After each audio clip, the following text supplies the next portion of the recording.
shutter is a device that allows light to pass through for a specific amount of time. So today, shutters. Welcome to... There are two main types of shutters. First one is a central/leaf shutter and also focal plane shutter known as FPS, but not the game, you nerds. So let's discuss the differences in between these shutters, shall we? So the central shutter is usually located right inside the lens and consists of number of thin blades which are designed to briefly uncover the film.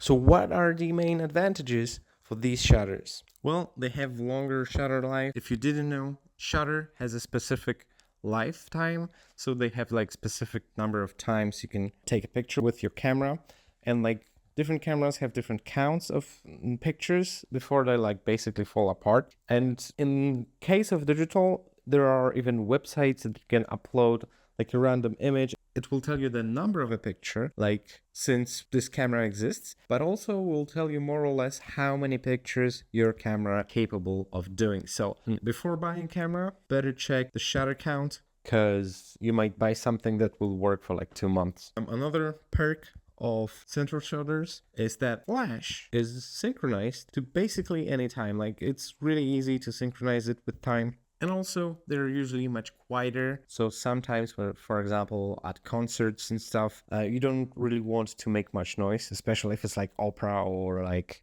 classical music or whatever. I was screamed at once during the concert that I was capturing. It was like classical music concert, and the teacher came up to me and was like, "Yo, I know she like hired you to take pictures, but can you do it like not that loud?" And I'm like, "No." So if I would have a central shutter, it probably wouldn't be hearable as much, I guess. But why we don't really use them anymore? What are the downsides of these types of shutters?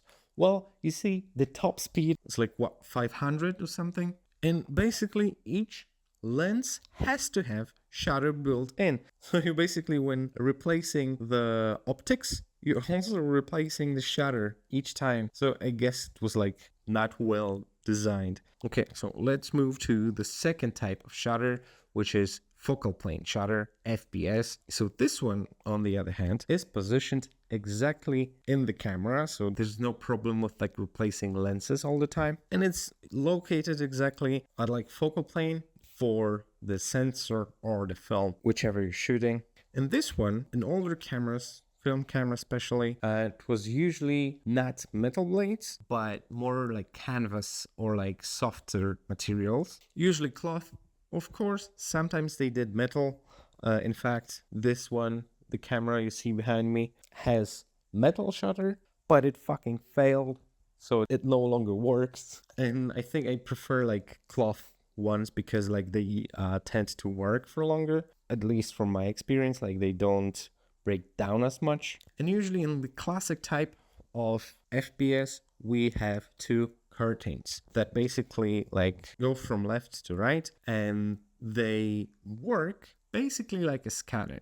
So you have like this thin strip, and it just like it's open like this, and it's exposing everything as it goes. Of course, depends on the shutter speed you have, because if you have like longer shutter speeds, it will be open fully. If you have bulb as well, and if you will be pressing it for a long time, it will open completely. But sometimes, of course, there are like built-in vertically. This idiot also had one vertically. What are the advantages then of FPS and why we stuck with FPS? So basically, reason number one, it's built directly into the camera. And another reason is that it has the fastest speeds. Like, look at your camera if you own one, or even like if you have like really, really old camera, like let's say 20-year-old digital camera, you can even see speeds to like 3,000 to 5,000 on this old piece of shit, because it's so fast. It's like Sonic the Hedgehog. It just like goes so fucking fast, dude. What are the disadvantages of such system? Because it can't only have positive sides, right?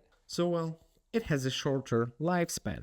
So actually, for companies that make cameras, I think that's great, because they can sell you more cameras, because it like fucking breaks down every 5 years for some reason. Oh wait, it's designed like that. Flash synchronized times are much lower than the central shutter. And central shutter is just like, fuck this dude, I'm at work no matter what. And with this one, you have to have special little fucking thingy that you plug into your lamp, and the other special fucking thingy that you plug into your camera. And then you have to set up channels and then troubleshoot for like half an hour. It's fucking frustrating sometimes. Also, shutter speed equals exposure time. These are the same fucking things. So you have your shutter. It's usually the big number. When you put manual on your camera and then start rotating the first wheel that's built into the camera, it probably will change the exposure time. And if you don't know where to start with such an exposure time, then I recommend you using so-called safe shutter speeds. Safe shutter speeds basically mean that you can point and shoot and the picture won't be blurred from movement. So it's basically safe without any tripods or anything like that. So these are like 150 to 160, something like that. If your hands are shaky, start at 160. If you don't overuse cocaine, you can start at 150.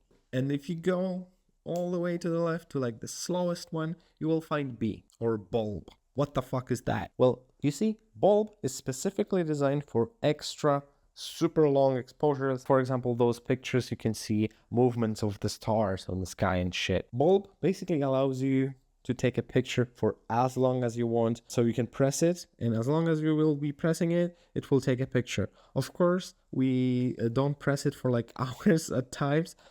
We use like special attachments to the camera to control this. Yeah, I guess back in the day when there were like only those like fucking cable ones, then you had to press this. But I don't know, I'm not that old. Okay, and allow me to introduce you to like really short history of shutters. So the earliest shutters came around 1870s. And that's how old shutters are. This one was called drop shutter. So basically, that shit worked like a guillotine. So it was basically like a piece of wood on tracks that went just like the French did with their monarchy. And to be honest, I'm still waiting for British to do the same. So when it was dropping at certain speeds, of course, and basically like whipping the image onto the plate.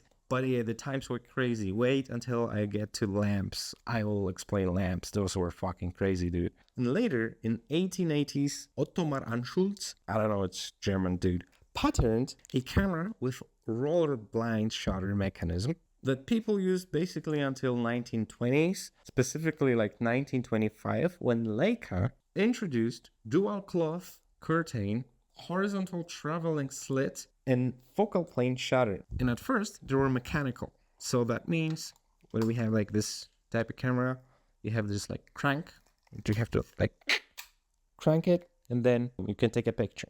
So this mechanism is like the best if you're trying to buy a camera that's a film camera. Look for these fucking things. It's like, it's unbreakable. It works forever. Like, this is the part that I saw least amount of times failing, because I saw a bunch of cameras failing in my day. So yeah.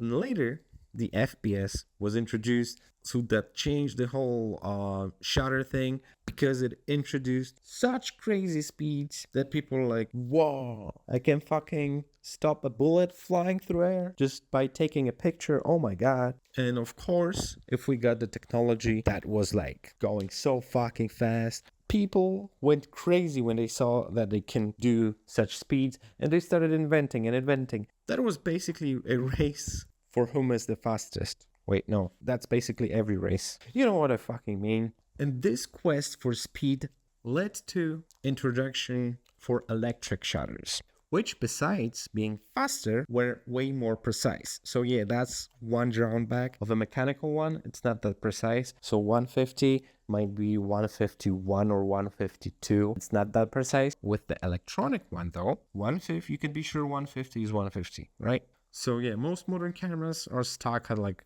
as I said, 5,000, 4,000, because we really don't need more than that. But for example, there was this Minolta Maxum 9XI that has the fastest speed used in film cameras, and it's like 12,000 of a second, which is mind-blowing, especially considering it came out in 1992. And if you're into speed and photography, then I can recommend you the world's fastest camera.